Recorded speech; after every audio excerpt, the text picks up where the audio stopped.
I bought 3 window AC units for my family with my very first paycheck. But when I pushed the front door open after a grueling shift, my bedroom still felt like an absolute oven. Instead of the cool breeze I had paid for, there was nothing but a massive, heavy watermelon sitting on my mattress. My mom patted the thick green rind, looking incredibly pleased with herself. I moved the AC units into Zack's and Serena's rooms. There was an extra one, so we put it in Serena's art studio.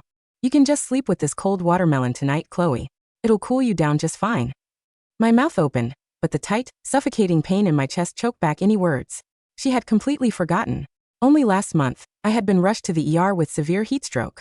When I was discharged, the doctor explicitly warned that I couldn't be exposed to extreme heat again. I turned my head toward the art studio at the end of the hallway. The crisp, cool air was practically leaking through the crack of the door. My dad was adjusting the easel light for my sister, Serena. My brother, Zack, was holding a plate of freshly sliced cold watermelon, feeding it to her piece by piece. And Luke, my boyfriend of 3 years, was holding the remote, carefully adjusting the AC vent for her. Let's angle the airflow upward, Serena. We don't want you catching a cold before your big exhibit. I wiped the dripping sweat from my forehead, looked at the ridiculous watermelon on my bed, and suddenly, the urge to fight just evaporated. I pulled out my phone and replied to the text from my manager. You mentioned that transferring to the San Francisco branch would fast-track my promotion to a permanent role. I accept. Having survived 22 suffocating summers in this house, I was finally ready to give myself a spring that would never end. I locked my phone, slipped it into my pocket, and walked toward the kitchen to grab a glass of cold water. Just then, the art studio door clicked open. Luke walked out, holding Serena's empty glass. Seeing me standing in the hallway, he paused. Chloe, you're home. Yeah, I mumbled, brushing past him to reach for the pitcher. Luke followed me into the kitchen, setting the glass down on the marble countertop. Your mom told you about the AC units, right? Serena is prepping for that major digital art exhibition. Her studio can't get too warm, or her tablet overheats and her hand gets too sweaty to draw properly. It affects her flow. So you gave her the AC I bought. I raised my glass and took a tiny sip. It's just for a few days, Luke tried to explain. He reached out to touch my sweaty forehead, but I tilted my head, dodging his hand. His hand froze in midair before he awkwardly shoved it into his pocket. Your room does get a lot of sun, but if we put the outdoor unit outside your window, it would face Serena's bedroom. The noise would keep her up. She's a light sleeper, Chloe. You know that. Of course I knew. The entire family knew Serena was a light sleeper, had a sensitive stomach, and couldn't handle being too hot or too cold. That was why she got the master bedroom, while I was tucked away in the suffocating corner room. Yeah, I know, I said, putting my glass down. Luke let out a sigh of relief, a small smile finally appearing on his face. I knew you'd understand. You're always the mature one. He reached out to ruffle my hair. Tomorrow's the weekend. I'll take you to Target to get a cooling gel mattress pad, and we'll buy a nice, quiet tower fan to make up for it. No need. I took a step back, escaping his touch. Luke's hand froze again. Chloe, don't be petty. His tone hardened slightly. This exhibition is a massive deal for Serena's career. As her sister, is it really that hard to show some support? I am supporting her. I said no to the fan because I really don't need it. Luke stared at me for a few seconds, trying to find any sign of silent resentment on my face. But my expression was completely blank. I'm covered in sweat. I'm going to take a shower. I turned and walked out. Behind me, the heavy thud of his glass slamming onto the counter echoed through the kitchen. I walked back into my oven of a bedroom. The giant watermelon still sat on my bed, its skin glistening with condensation. I pulled open the bottom drawer of my desk. Inside sat a sky blue handheld fan. Carved into the plastic handle were 5 letters, Chloe. During our sophomore year of college, the dorm AC broke during a heat wave. Luke had run through 5 different blocks in the blazing heat just to find this for me. I traced the carved letters with my thumb. My fingertips turned white. I held the fan, about to put it back in the drawer, when my door was suddenly kicked open. Zack barged in, holding a plate of watermelon. The heavy wooden door slammed right into my elbow. Crack. The sky blue fan slipped from my fingers, hitting the hardwood floor. The plastic casing shattered into pieces, and the tiny fan blade popped out, rolling uselessly under the bed. Zack glanced down at the mess. Without a shred of remorse, he stepped right on the broken plastic, crushing it further. He dumped the plate onto my desk. Chloe, Serena said you had a long day at work, so she wanted me to bring you some watermelon. There were only 3 soggy, pale green rinds left on the plate, with barely any red flesh on them. Thanks. I didn't look at the plate, keeping my eyes fixed on my laptop screen. Zack glanced at the shattered fan, then at the giant watermelon on my bed, and cleared his throat. Look, about the AC, don't take it personally. He scratched his head. I'll get my bonus next month. I'll buy you another one. Sure.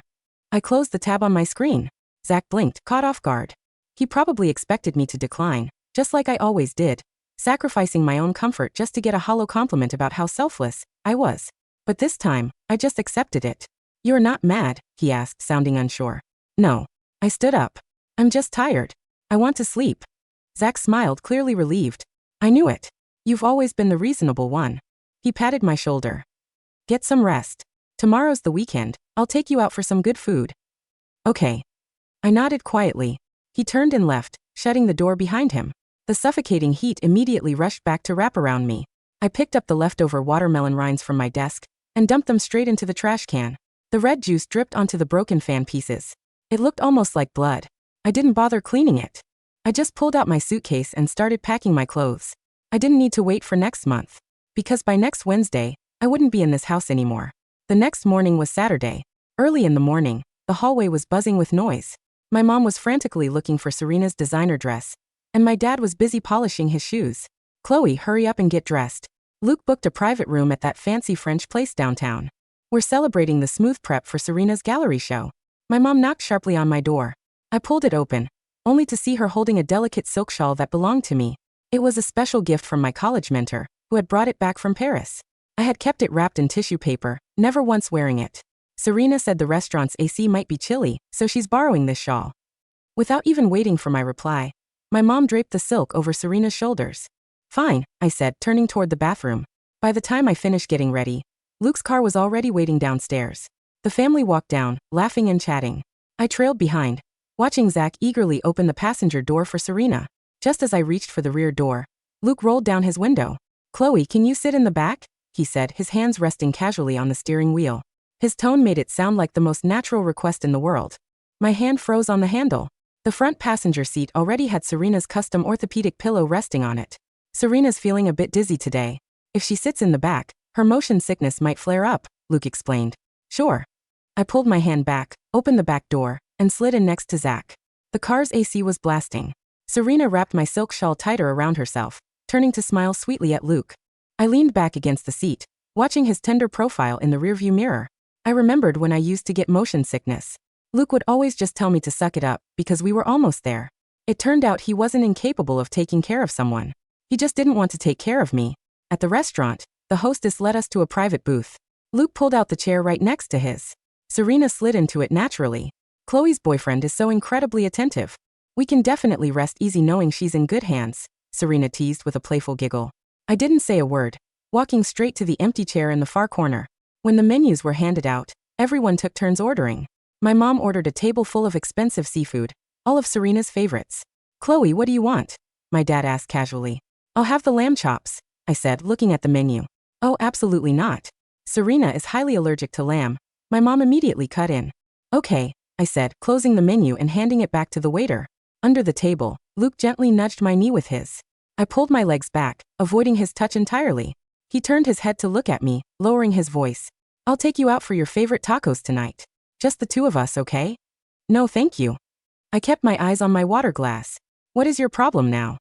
His voice carried a sharp edge of irritation. "Everyone is happy today. Stop ruining the vibe with that long face." Looking at his furrowed brows, memories from not too long ago flooded my mind. Before I brought Luke home to meet my family, I had been terrified. I was terrified he would be like everyone else, unconditionally choosing my sister, who had spent her entire life stealing the spotlight. I had cried as I told him my fears. He had laughed softly, calling me a silly girl, and promised he would always, without exception, stand by my side. He gave me the courage to bring him into my life. And then he took that balloon of courage and popped it with his own hands. The food arrived quickly. Serena suddenly looked across the table at me. "Chloe, about that illustration project for Luke's company. I still have a few final drafts to finish up. Are you free this weekend? Could you help me finish the line art?"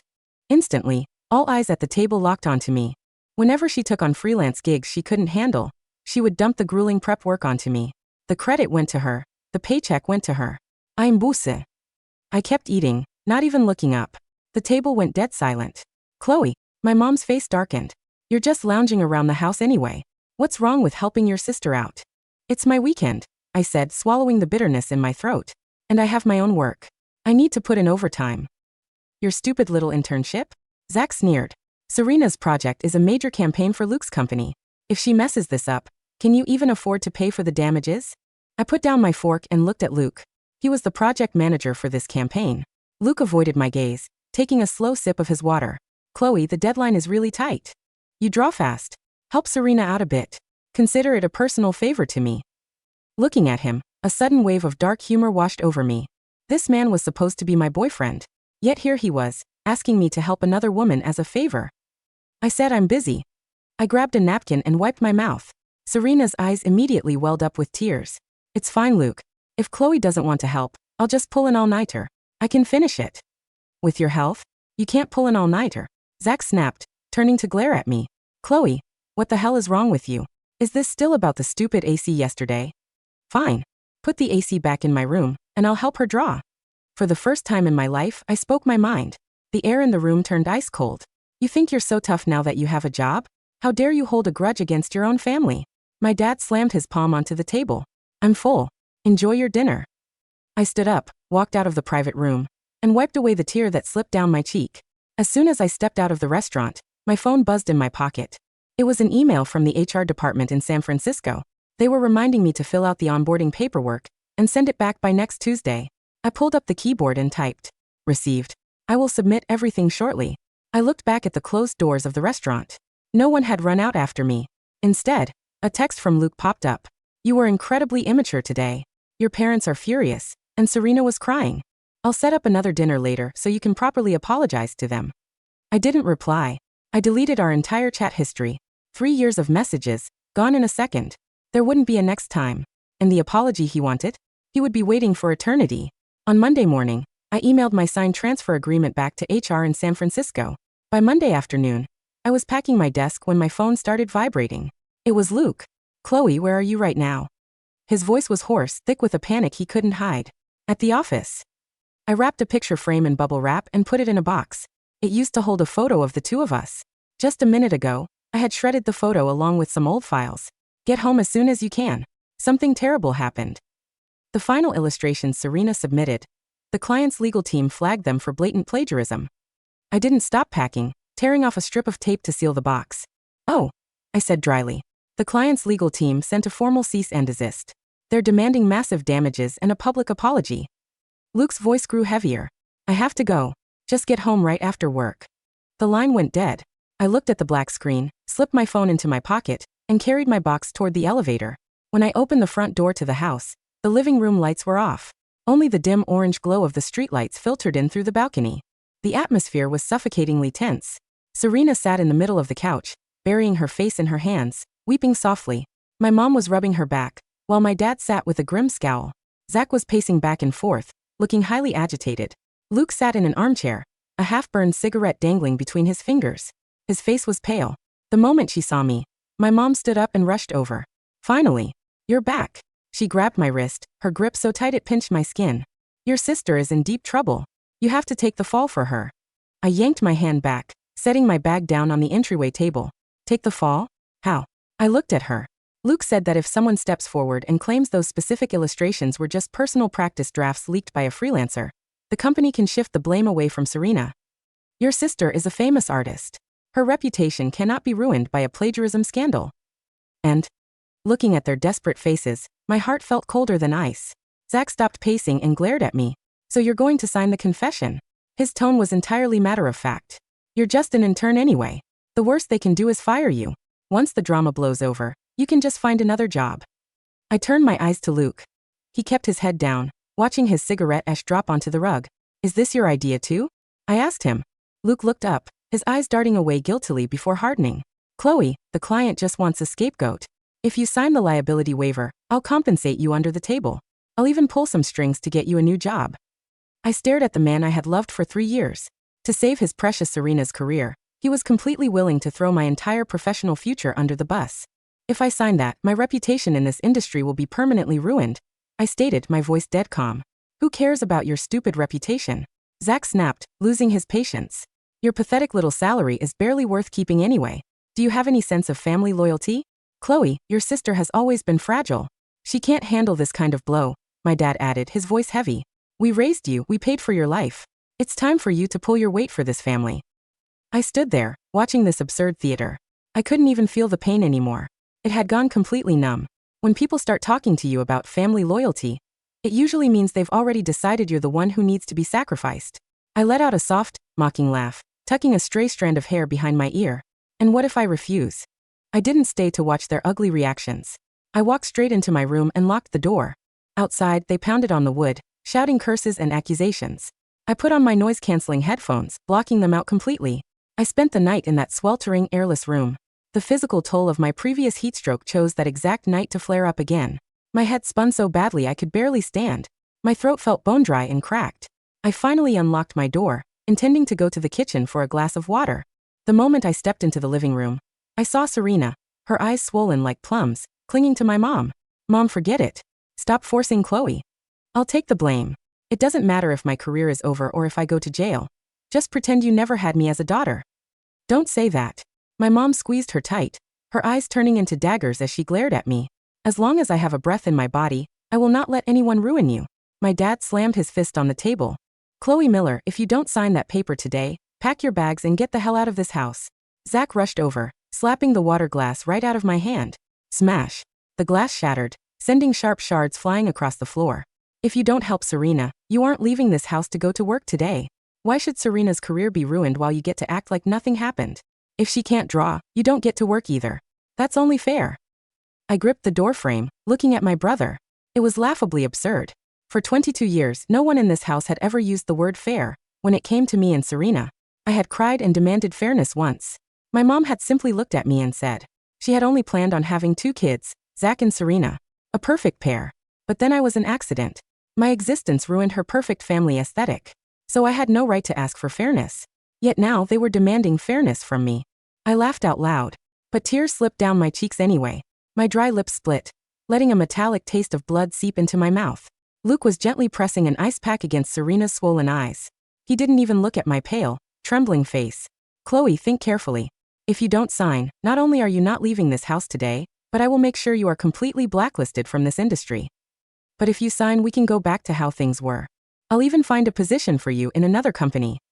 I lowered my eyes, hiding my trembling hands behind my back. I swallowed the blood in my mouth, forcing myself to look defeated and broken. Fine. I'll sign. My voice came out hoarse and cracked. But I need to go to the office first. I have to submit a formal leave of absence, and then I'll meet you at Starry Media. Hearing me finally break, the tension in the room instantly vanished. My mom let out a cold sniff. Good to know you still have a shred of conscience. Zack stepped back, letting me pass. See, if you had just been this reasonable from the start, we wouldn't have had all this drama. I turned back to my room. I caught a glimpse of the rotting watermelon sitting in the hot corner of my room. I grabbed my backpack and walked out the door. An Uber was already waiting for me downstairs. On the way, Luke sent me a Snapchat. Carter, the legal director of Starry Media, is here. When you get to the conference room, don't say anything stupid. Just sign the paperwork, and I'll take you to that nice French place tonight. I'll even order a brand new, silent AC unit for your room. But now the French dinners, the AC units, the family, the boyfriend, I didn't need any of it anymore. When the Uber arrived at the high-rise, I didn't go up. I pulled a thick manila envelope from my backpack. I handed $20 to a courier in the lobby and asked him to deliver it directly to the top floor. The recipient, Carter, legal director of Starry Media. Then, I got back into the Uber. Change of destination, please. To the airport. As the car merged into traffic, I opened Luke's chat. The package you wanted has been delivered. I tapped send, and without a second of hesitation, blocked his number. Then, I left the family Snapchat group. From this moment on, I was running toward a spring that belonged entirely to me. The cabin of the Boeing 737 let out a low, structural groan as it tilted into its final descent over the Pacific. I pressed my forehead against the cool plastic of the window. Below us, the heavy, gray-white fingers of the San Francisco fog were rolling over the red arches of the Golden Gate Bridge, swallowing the dark waters of the bay.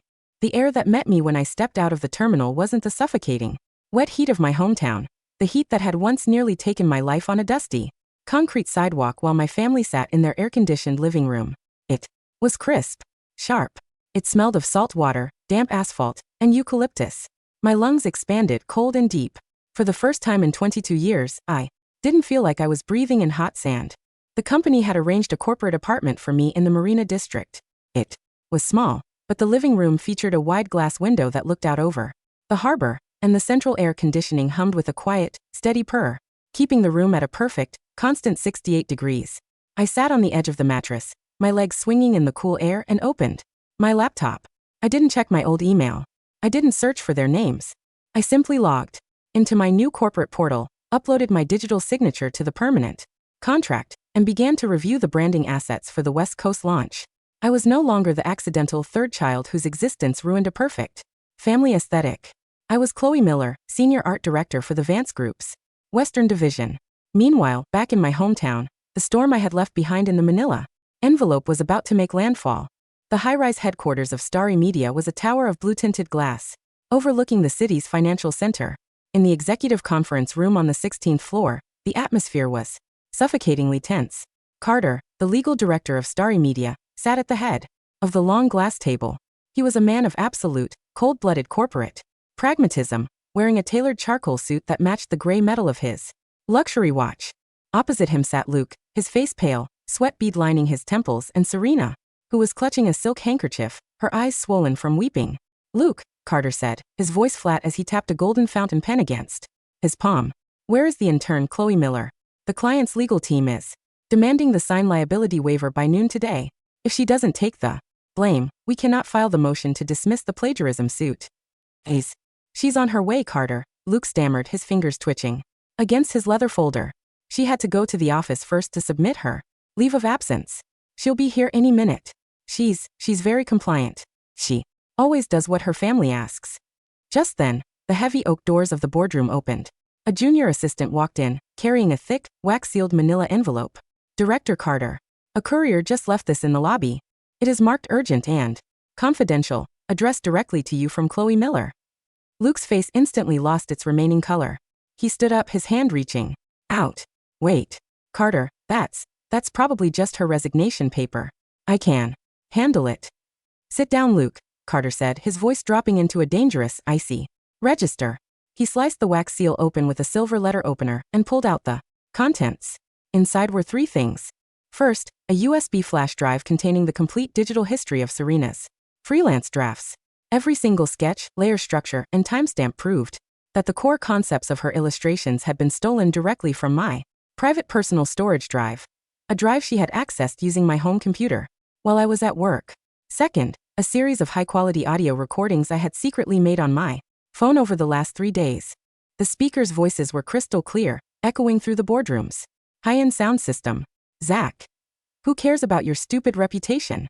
Your pathetic little salary is barely worth keeping anyway. Just sign the confession. Dad, Chloe, your sister has always been fragile. We raised you, we paid for your life. It's time for you to pull your weight for this family." "Luke, Chloe, the client just wants a scapegoat. If you sign the liability waiver, I'll compensate you under the table. I'll even pull some strings to get you a new job. If you don't, I will make sure you are completely blacklisted from this industry." And third, my official sign transfer contract with the Vance Group, proving that I had been formally employed by a rival multinational corporation 3 weeks before this incident occurred, which meant any attempt by Starry Media to coerce or blackmail me would constitute a direct, criminal attack on a competitor's executive staff. The room went entirely silent. Carter slowly laid the papers on the glass table. He looked at Luke, then at Serena, his eyes carrying a cold, professional disgust that made them both shrink back into their chairs.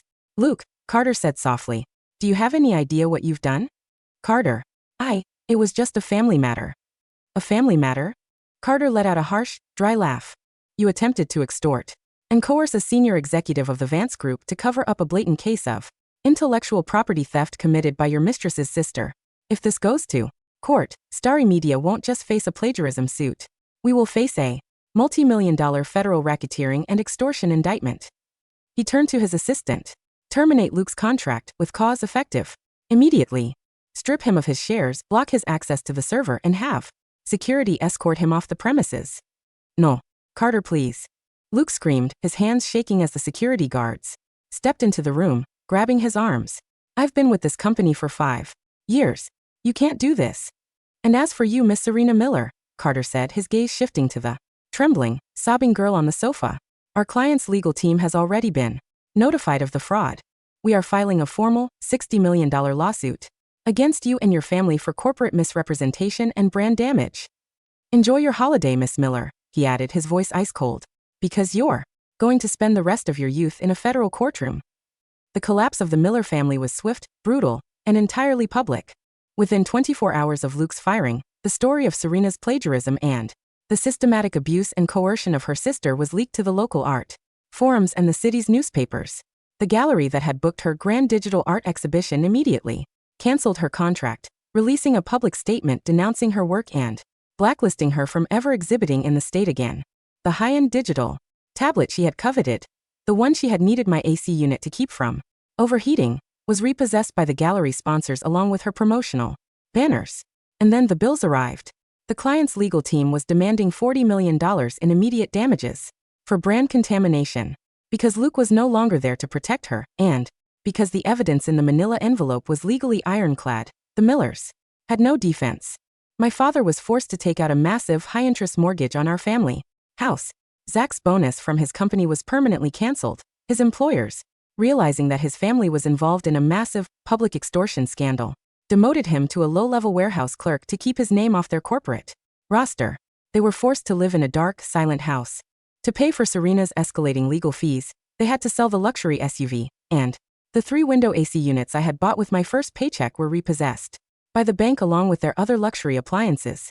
Serena spent her days locked in the master bedroom, the room she had stolen from me, shivering as the cold, damp autumn rain began to fall over the city, unable to draw, unable to face the public, and entirely alone.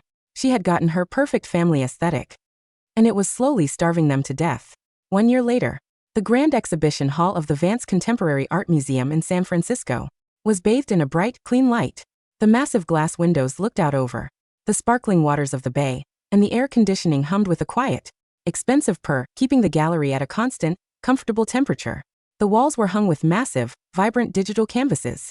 The brushwork was powerful, capturing the raw, burning heat of the high desert, but the colors were balanced with a deep, cooling blue, a visual representation of a heart that had survived the furnace to find its own eternal spring. The title of the exhibition was printed in large, silver letters near the entrance, The Spring That Never Ends by Chloe Miller. The gallery was packed with the city's elite, critics, and collectors, all discussing my work in hushed, respectful tones. I stood near the center of the room, wearing a tailored, emerald green silk trouser suit. My skin was healthy, my hair styled in a chic, modern bob, and my arm carried a beautiful, expensive silk shawl, a new one, bought with my own earnings from my first successful campaign. The contrast between the heat of the red clay and the cool blue of the shadow is absolutely masterful, Miss Miller, a prominent art critic said, raising his champagne glass to me. It feels like a story of survival. It is, I said, offering him a warm, genuine smile. Thank you. As I turned to speak with another collector, a sudden, tense commotion near the entrance of the gallery drew everyone's attention. I turned, standing in the doorway, looking entirely out of place among the elegant, sun-drenched crowd, were my mother, Helen, and my brother, Zack. They looked unrecognizable. My mother's face was hollow, her expensive designer clothes replaced by a faded, wrinkled coat that looked a size too big for her. Zack's posture was no longer arrogant and puffed out. His shoulders were hunched, his hands raw from his warehouse shifts, wearing a pair of dirty, scuffed shoes. They stared at my massive, golden canvases, then at my tailored suit, and, finally, their eyes locked onto my face. Chloe, my mother whispered. Her voice cracked as she took a trembling step toward me. Chloe, it's really you. The crowd of collectors began to whisper behind their hands, but Zack didn't care. He marched up to me, his face a messy mix of desperation and anger. Chloe, how could you do this? He hissed, his voice drawing sharp looks from the security guards near the wall. Do you have any idea what we've been through? Serena's career is completely ruined. Our family house is being foreclosed next month. And you're here, living in luxury, hosting your own exhibitions? He pointed a shaking finger at my face. You're our sister. You have a duty to help us pay off the legal debts you owe us. I looked at him, then at my mother, who had fallen to her knees on the polished floor, weeping pathetically in front of the city's wealthiest collectors. In my past life, their anger would have made my stomach twist with panic. I would have wept, apologized, and agreed to whatever sacrifice they demanded just to feel like I belonged. Looking at them now, I felt absolutely nothing.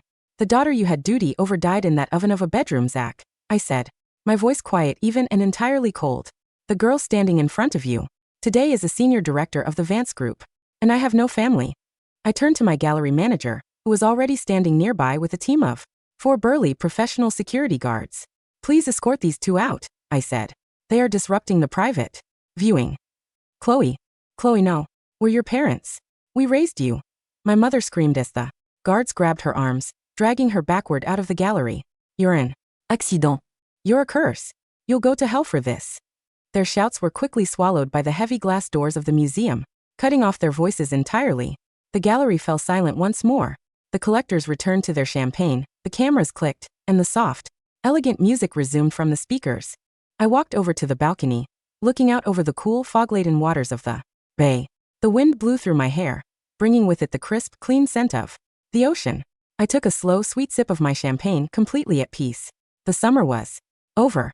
The heat was gone, and my spring had finally begun.